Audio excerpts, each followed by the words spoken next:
Tämä tarina on tosi. Tämän jutun nimi on Melkein sain.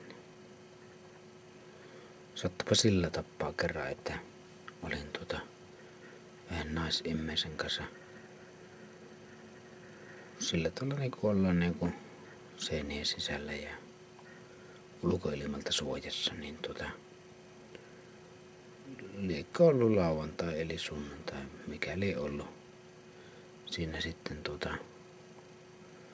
sen verran keskustelimme ja vähän tunnelma pääsi kiihtymään, että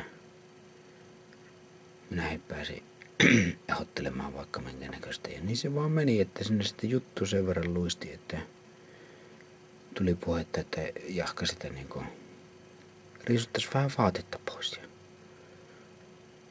sillä tavalla niinku aikuiset ruukaapi olla.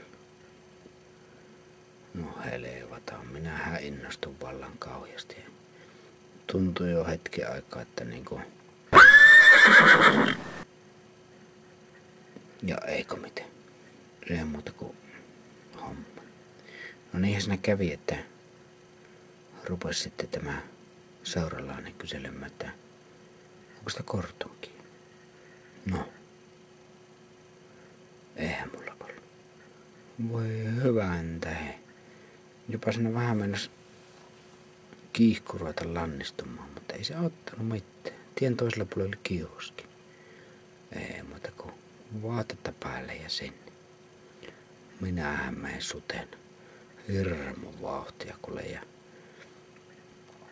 ei muuta kuin kortsupakkaa ostamaan ja rahat löin tiskiin, että no niin kuule annahan parasta merkkejä ja vähän sassi.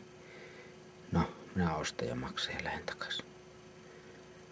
Minä kiireen takaisin ja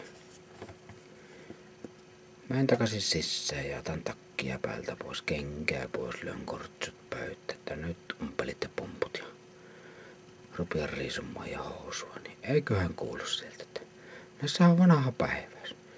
Mä että no voi vittian kevät, että onko tuolla nyt niin merkitystä ja mikä päivä siinä on, että ei muuta kuin no mitä jos rikki menee, mitä jos lapsi tulee. Mä että no voi helevatan 16 ja kyllähän vähän tuntuu, että ei tästä tule mitään ja tunnelma ei kun lässähtämään vaan enemmän ja enemmän. Rupesin niin suivauttamaan, kun oli niin kalliitakin. Ei muuta kuin vaatetta päälle ja kengäntelakka ja kioskille. Minä menen kioskille. Nyt ja kävelen vähän rauhallisemmin.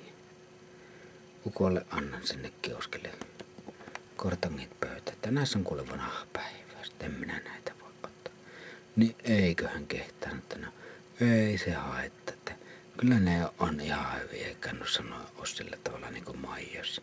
Mä että no noit jumalauta.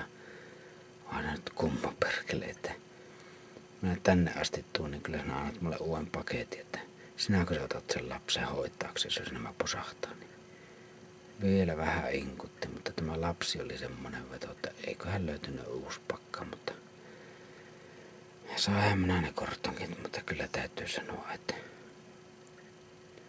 tunnelma kyllä lässähti pahemman kerran. Ei ollut niitä meikäläisen erotiikan huippuhetki.